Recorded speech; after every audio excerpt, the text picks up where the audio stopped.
Students, Krishna group of college में आप सभी का स्वागत है, आप सभी का वेलकम है। आज हम आपके सामने जो माध्यमिक शिक्षा आयोग हम पढ़ रहे थे, जिसके हमने सुझाव को बहुत भलीभांति पूर्वक जो है पढ़ा है, समझा है, उसका चिंतन मनन किया है, उसकी जो है एक एक चीजों को हमने गहराई से पढ़ने की कोशिश की है। आज उन्हीं सुझाव के आधार पर, उन्हीं विशेषताओं के, उन्हीं उद्देश्यों के आधार पर जो है माध्यमिक शिक्षा आयोग का मूल्यांकन करेंगे। देखिए, किसी भी वस्तु, किसी भी संगठन, किसी भी संस्था का मूल्यांकन करते समय जो है हम दो चीजों को आधार मान करके चलते हैं, एक गुण और दूसरा दोष। यानी कि उस प्रणाली में, उस संस्था में, उस व्यक्ति वस्तु में कौन कौन से गुण है, मेरिट्स है, अच्छाइयां है ना, तो वो हम गुणों में लेंगे। और कौन कौन सी उसमें बुराइयां हैं, कौन कौन सी उसमें कमियां रह गई हैं, कौन कौन से जो है सुझाव है हार्मफुल है, हानिकारक हो सकते हैं, या उनका जो है हमारी शिक्षा से कोई ज्यादा लेना देना नहीं है, वो हमारे लिए फिजूल माने जा रहे हैं, तो उसको हम दोषों में गिनते हैं। तो कुल मिलाकर के फिर दोनों गुण और दोषों को मिलाकर के फिर उसका हम एक निष्कर्ष निकालते हैं कि यह शिक्षा हमारे लिए कितनी महत्वपूर्ण है, या यह शिक्षा का यह योगदान इसमें हो सकता है। तो चलिए स्टूडेंट्स, सबसे पहले हम माध्यमिक शिक्षा का मूल्यांकन करते समय उनके गुणों की ओर दृष्टि डालते हैं कि कौन कौन से उसमें गुण थे। जैसे विद्वानों ने बताया है सुझाव के आधार पर कि व्यवस्थित प्रशासनिक ढांचा था, व्यवस्थित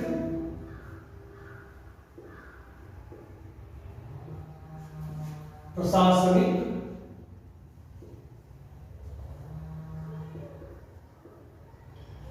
ढांचा। पहला इन्होंने गुण इसका बताया है कि जो उन्होंने प्रशासन से संबंधित सुझाव दिए हैं वो बहुत ही अच्छे सुझाव हैं। माध्यमिक विद्यालयों में किस तरह का प्रशासनिक ढांचा होना चाहिए, उसके बारे में उन्होंने सटीक अपने जो है पॉइंट्स दिए हैं, उसके आधार पर व्यवस्थित प्रशासनिक ढांचा इन्होंने बताया है ना। जैसे आयोग ने माध्यमिक शिक्षा की व्यवस्था में केंद्र सरकार की भागीदारी पर बल दिया है, और केंद्र की भांति के प्रांतों में भी प्रांतीय शिक्षा सलाहकार बोर्ड की स्थापना का भी सुझाव दिया है। फिर उसके बाद प्रत्येक प्रांत में एक माध्यमिक शिक्षा बोर्ड खोलने की भी बात कही थी, यानी कि जो पहली बात हो गई थी, लेकिन जहां पर नहीं है वहां पर उसका गठन होना चाहिए। और विद्यालयों के नियमित निरीक्षण पर भी उन्होंने बल दिया है। तो ये सारे के सारे सुझाव जो है इस प्रशासनिक ढांचे की तरफ सुझाव जाते हैं, और ये सारे के सारे सुझाव जो है एक सटीक सुझाव है, एक प्रशासनिक जो ढांचा जो होता है स्कूलों का उससे संबंधित है। क्योंकि केंद्र सरकार जो है एक पॉलिसी बनाएगी और फिर जो है प्रत्येक प्रांतों में इस पॉलिसी को लागू करना है अपनी आवश्यकताओं के अनुसार, अपनी परिस्थितियों के अनुसार। उसमें केंद्रीय शिक्षा सलाहकार बोर्ड की जगह प्रांतीय शिक्षा सलाहकार बोर्ड प्रत्येक प्रांत में खोलने की बात कही है, प्रत्येक प्रांत में फिर आपकी माध्यमिक शिक्षा बोर्ड खोलने की बात कही है, जिससे माध्यमिक विद्यालय जो है मान्यता प्राप्त होंगे। मान्यता प्राप्त करने के लिए कठोर नियम होने चाहिए, जो मानकों को पूरा करते हो उन मानकों को पूरा करने वाले व्यक्तियों को ही उसको माध्यमिक विद्यालय खोलने की अनुमति दी जानी चाहिए। उनमें फिर निरीक्षण कर्ता भी जो है रेगुलर जो है वो निरीक्षण कर्ता जो होते हैं वहां रेगुलर फॉर्म में आएगा माध्यमिक विद्यालयों में, वहां की पूरी वस्तु स्थिति देखे, जहां कमी हो तो कमी बताए, जहां उन्हें अच्छाई हो वहां प्रशंसा करे। तो इस प्रकार से उन्होंने जो उसका सुझाव दिया है तो बहुत अच्छे सुझाव हम मान सकते हैं। नेक्स्ट इसमें आता है शिक्षा के उपयुक्त उद्देश्य। शिक्षा के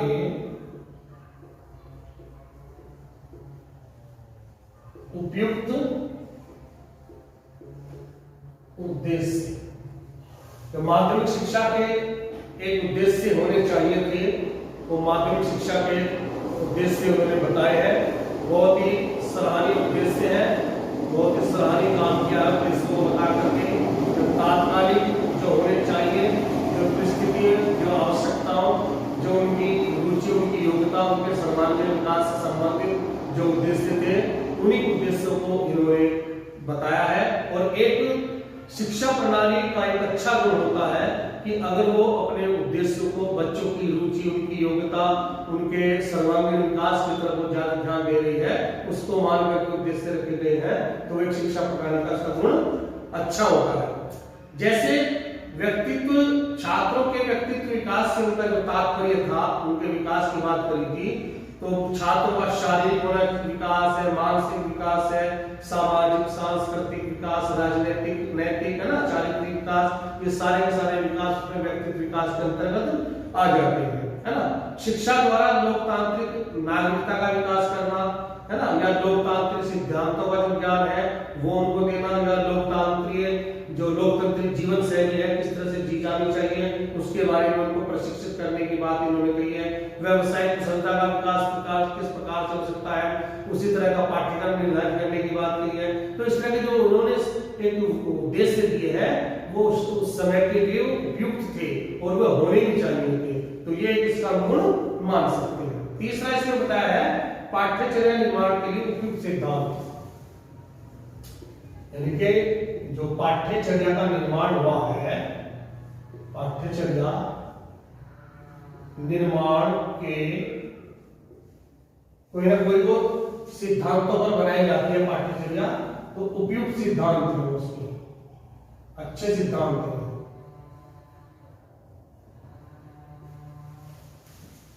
पाठ्यचर्या ऐसे नहीं बनती है। पाठ्यचर्या में एक तरफ तो हमारा सिलेबस कैसा होता है, किताबी सिलेबस सैद्धांतिक, और दूसरा हमारा जो होता है वो को-करिकुलर पाठ्य सहगामी क्रियाएं होती है ना। तो इन सब चीजों को मिलाकर के एक पाठ्यक्रम, पाठ्यचर्या हमारी निर्धारित की जाती है ना। एक पाठ्यक्रम होता है, पाठ्यचर्या होती है। पाठ्यक्रम तो हमारा पूरा पाठ्यक्रम हो जाता है ना। तो इसमें हम कह रहे हैं, जैसे उन्होंने बताया कि माध्यमिक शिक्षा की पाठ्यचर्या को 4 आधारों पर इन्होंने 4 आधार, जैसे वास्तविकता, व्यापकता, उपयोगिता और सहसंबंध पर विकसित करने का इन्होंने सुझाव दिया है। आज पाठ्यचर्या निर्माण का सिद्धांत जो है इन्हीं को माना जाता है। आयोग ने माध्यमिक शिक्षा की पाठ्यचर्या में सह पाठ्यचारी क्रियाओं को अनिवार्य करने का भी सुझाव दिया है। तो सह पाठ्यचारी क्रियाओं के महत्व को आज सभी शिक्षा शास्त्री भी स्वीकार करते हैं, यानी कि पाठ्यचर्या जो है उसमें को-करिकुलर एक्टिविटीज भी होनी चाहिए जो बच्चों का शारीरिक विकास करेगी, उनका मानसिक विकास करेगी, है ना, उनको स्वस्थ रखेगी, तंदुरुस्त रखेगी, खेल कूद भी उसमें जैसे होता है, तो उसके माध्यम से वो जो पाठ्यचर्या बनाई गई है तो उसको विभिन्न सिद्धांतों के आधार पर बनाई गई है। नेक्स्ट इसमें आता है शिक्षा का माध्यम मातृभाषा। मातृभाषा, मातृभाषा से शिक्षण कार्य, तो अच्छी बात है जो मातृभाषा से शिक्षण कार्य का सुझाव दिया है, क्योंकि मातृभाषा से जो शिक्षण कार्य किया जाएगा वो बच्चों के लिए फायदेमंद होगा, उनके लिए स्थायी ज्ञान का काम करेगा, उनके लिए एक सुगम, एक सरल रास्ता उनके लिए वो चुनेगा, क्योंकि वो मातृभाषा जो बच्चा शुरू से अपनी माता के मुख से सुन रहा है, परिवार से सुन रहा है, अपने समाज के लोगों से सुनता आ रहा है, और उसी में वो परिपक्व हो रहा है, बड़ा होता जा रहा है, तो उसी में उसको ज्ञान मिलेगा, तो वो उसके लिए फायदेमंद होता रहेगा। चरित्र निर्माण और अनुशासन पर बल, यानी कि बच्चे को एक अनुशासित जीवन, अनुशासित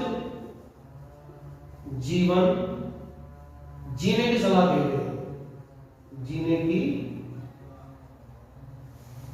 बच्चों को अनुशासित जीवन जीने की सलाह दे रहे हैं, उनको एक स्वयं अनुशासन की शिक्षा दे रहे हैं, उनके अंदर से ही स्वयं अनुशासन निकले, है ना, तो वो उससे प्रेरित होकर के खुद ही अनुशासन में बन जाएंगे। जैसे बता रहे हैं कि अनुशासन पर विशेष बल इन्होंने दिया है और इसकी प्राप्ति के लिए ठोस सुझाव भी दिए हैं। आज के भारत में चरित्र निर्माण और अनुशासन की बड़ी आवश्यकता है और इसके अभाव में कोई भी देश जो है आगे नहीं बढ़ सकता है। जिस देश के नागरिक जो है अनुशासित जीवन जिएंगे वो देश वास्तव में तरक्की करता है। तो इन्होंने सफिशिएंट इसके लिए सुझाव इन्होंने दिए हैं। नेक्स्ट इन्होंने बताया कि अध्यापकों की दशा में सुधार भी होना चाहिए। अध्यापकों की दशा में अध्यापकों की दशा में सुधार। आयोग ने सर्वप्रथम अध्यापकों के प्रशिक्षण पर बल दिया है। किस तरह का प्रशिक्षण होना चाहिए? अध्यापक प्रशिक्षण को प्रभावशाली बनाने के जो है वो ठोस सुझाव दिए हैं। अध्यापकों की नियुक्ति के नियम बनाने पर भी उन्होंने बल दिया है। उनके वेतनमान बढ़ाने, उनकी सेवा शर्तों में सुधार करने के लिए बहुत सारी सिफारिशें दी हैं और इससे योग्य व्यक्तियों का जो है निर्माण हो जाएगा और योग्य व्यक्तियों का शिक्षण कार्य की ओर आकर्षित होना भी इससे स्वाभाविक हो जाएगा। यानी कि अगर जीवन स्तर को ऊंचा उठाएंगे, उनके वेतनमान बढ़ाएंगे, उनकी सेवा शर्तें जो है अच्छी रखेंगे, तो जो योग्य और अनुभवशील जो कैंडिडेट बाहर बैठे हैं, जो आकर्षित नहीं हो रहे हैं, तो वो भी आकर्षित हो सकते हैं इस व्यवसाय की तरफ। नेक्स्ट इन्होंने व्यवसायिक और शैक्षणिक निर्देशन की बात कही है। शैक्षिक व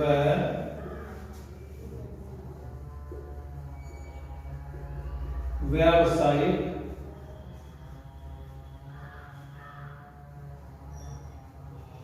निर्देशन का जो सुझाव दिया है वो भी अच्छा सुझाव है, क्योंकि बच्चों को अगर उनको समय समय पर उनके सब्जेक्ट को चुनने में, उनको एक रोजगार शिक्षा देने में, एक रोजगार को चुनने में अगर उनको समय समय पर एक सुझाव मिलते रहे, उनको परामर्श मिलते रहे, उनको गाइड मिलती रहे, तो उनको एक अच्छा प्लेटफॉर्म मिल जाता है, एक अच्छा रास्ता मिल जाता है और वो उस रास्ते पर चल करके अपना जो लक्ष्य है, अपना गोल है, अपनी मंजिल है, वो उसको प्राप्त कर सकते हैं। तो ये शिक्षा प्रणाली का अच्छा गुण हम मान सकते हैं कि ये उन्होंने एक अच्छा वहां पर एक विवरण होने की बात कही है।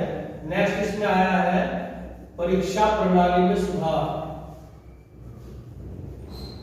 परीक्षा प्रणाली में सुधार की जो बात कही है, तो ये भी अच्छी बात है कि खाली निबंधात्मक परीक्षाएं ही नहीं होनी चाहिए और निबंधात्मक में भी किस तरह के प्रश्न हम डालने चाहिए, वो विचारात्मक प्रश्न जो है वो उनकी बात कही है और वस्तुनिष्ठ प्रश्न पत्र की बात कही है और बाह्य परीक्षाओं को कम रखने की बात कही है और आंतरिक परीक्षा जो है उसको ज्यादा वेटेज देने की बात कही है और जो आपके ग्रेड सिस्टम जो है उसकी बात करी है और खाली प्रतिशतता के ऊपर नहीं रखने की बात की है। तो इस प्रकार से ये भी सारे के सारे अच्छे सुझाव हम मान सकते हैं और अगर इन सुझाव को हम अपनी शिक्षा प्रणाली में रखें तो वो एक अच्छी प्रोग्रेस कर सकती है, एक अच्छे कदम वो उठा सकती है, एक अच्छा एक समाज में अच्छा स्थान बन सकता है और बच्चे जो है माध्यमिक स्कूलों में पढ़ करके अपना एक अच्छा लक्ष्य प्राप्त कर सकते हैं। इसके बाद उन्होंने स्त्री शिक्षा के लिए अच्छे सुझाव दिए हैं, उनके लिए अलग विद्यालय खोलने की बात की है, अलग से होम साइंस सब्जेक्ट की बिल्ड करने की बात की है और उनको अपनी रुचि के अनुसार समान जो है पाठ्यक्रम जो है जिसको पुरुष भी पढ़ सकते हैं, स्त्री भी पढ़ सकती है, तो उनका समान अवसर देने की बात इन्होंने कही है। तो ये तो हमने इनके गुण पढ़े हैं। अब थोड़ा सा दोषों पर भी अगर चर्चा करें तो दोष भी इसमें कुछ आते हैं। दोष कौन से आ सकते हैं इसमें? माध्यमिक शिक्षा का अस्पष्ट संगठन,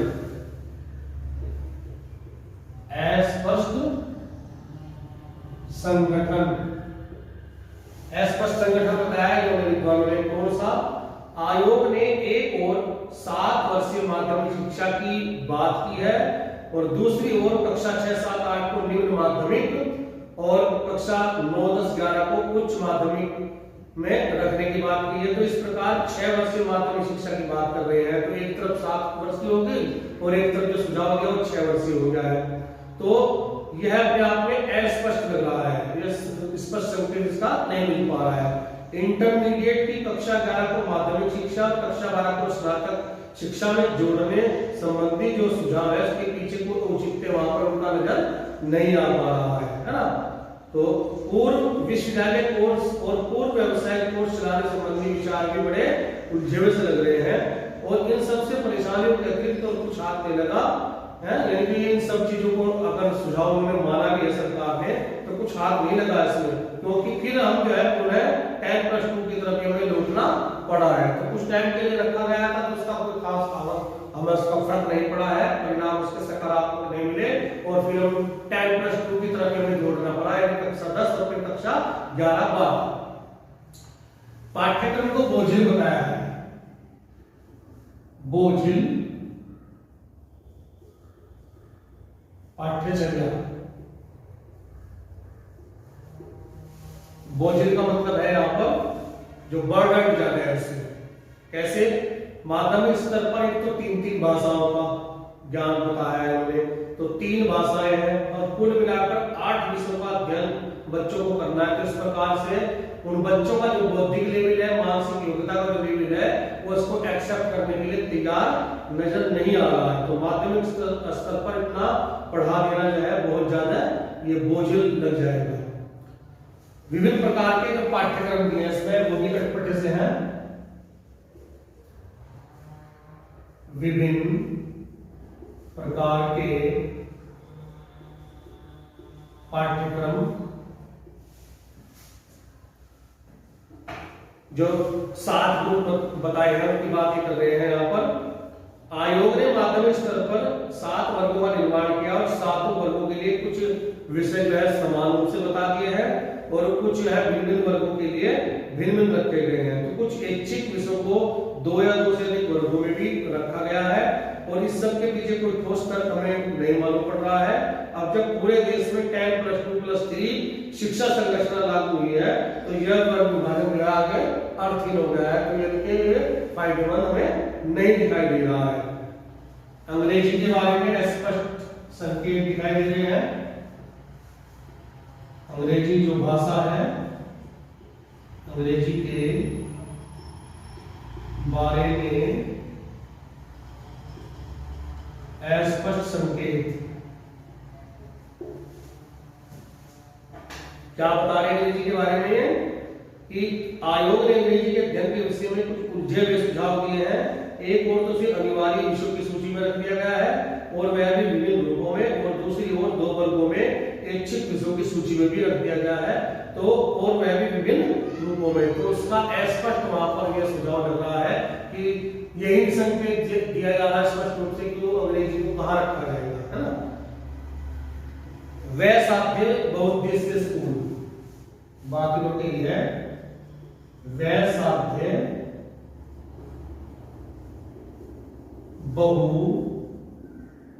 बहुउद्देशीय स्कूल।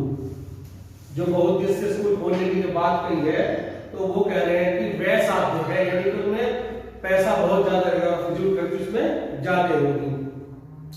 आयोग ने माध्यमिक विद्यालयों को बहुउद्देशीय माध्यमिक विद्यालयों में बदलने का सुझाव दिया है।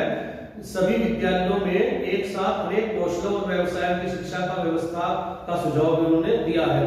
आयोग ने संभवतः इस पर होने वाले खर्च का या व्यय का अनुमान नहीं लगाया है, क्योंकि यह व्यय या खर्च जो है अनुमान लगा लेते तो शायद में सुझाव को नहीं दे सकते थे, क्योंकि भारत जो है इतना धनवान देश नहीं है, निर्धन देश है, जो वहां जो है इस तरह के बहुउद्देशीय स्कूल वहां पर खोले जा सकते हैं। क्योंकि उन बहुउद्देशीय स्कूलों को खोलने के लिए जो तकनीकी स्कूल भी में साथ साथ चलेंगे, पॉलिटेक्निक और भी ITI वाले भी चलेंगे, तो उनमें जो मशीनें रखी जाती है, उनकी जो वर्कशॉप होती है, तो उसमें बहुत सारा पैसा खर्च होता है। तो उन उद्देश्यों को बहुउद्देशीय स्कूलों को खोलने के लिए बहुत सारी हमें लागत चाहिए, पैसा चाहिए, और वो समय उपलब्ध भारत में नहीं है ना। और जो इसके बाद में धार्मिक और नैतिक शिक्षा के बारे में जो उद्देश्य सुझाव दिए हैं, धार्मिक व नैतिक शिक्षा के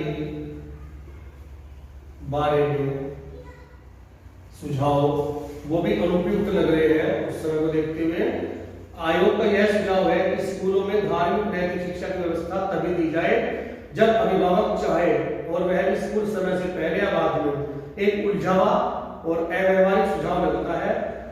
हमारा राज्य जो है धर्मनिरपेक्ष राज्य है, इसमें धर्म विशेष की शिक्षा नहीं, धार्मिक सहिष्णुता की शिक्षा देने की आवश्यकता है और इसे अनिवार्य रूप से देने की आवश्यकता है, तभी हमारे देश में सांप्रदायिकता की भावना जो है वो समाप्त हो सकती है। तो इस प्रकार के जो सुझाव है धार्मिक शिक्षा के, उसको भी इन्होंने अटपटा बताया है। तो कुल मिलाकर के अगर हम दोनों चीजों को देखें तो थोड़ी बहुत तो कमियां देखने को मिलती है, लेकिन इनके जो सुझाव है ज्यादातर सटीक सुझाव वाले बताए गए हैं और वे सुझाव जो है व्यवहारिक सुझाव भी है, तात्कालिक सुझाव भी है। उद्देश्य सार्वकालिक है, सार्वभौमिक उद्देश्य है। वेबसाइट या निर्देशन, आपकी शैक्षिक निर्देशन की जो बात कही बहुत अच्छी बात कही है, क्योंकि बच्चे जो है इस तरह के परिपक्व नहीं हो सकते हैं कि वो एक सब्जेक्ट को सिलेक्शन करने में अपना वो अच्छा उसमें कदम उठा सके। तो उनको जगह परामर्श देना जरूरी होता है। उनको जो है पग पग पर उनका रेगुलर जो है उनका परामर्श होना जरूरी होता है। पाठ्यचर्या वाइड कर दी गई है, आप अपनी योग्यता के अनुसार किसी भी पाठ्यचर्या में आप पढ़ सकते हैं। स्त्रियों के लिए समान अवसर घोषित कर दिए गए हैं। लेकिन कुल मिलाकर के हम यह कह सकते हैं कि हमारी माध्यमिक शिक्षा के जो सुझाव है बहुत अच्छे सुझाव है, और माध्यमिक शिक्षा जो है हमारी आने वाली शिक्षा के लिए इसने जो है मील के पत्थर का काम किया है। हमारे भारतीय शिक्षा इतिहास में बहुत ही अच्छा महत्वपूर्ण स्थान ये रखती है।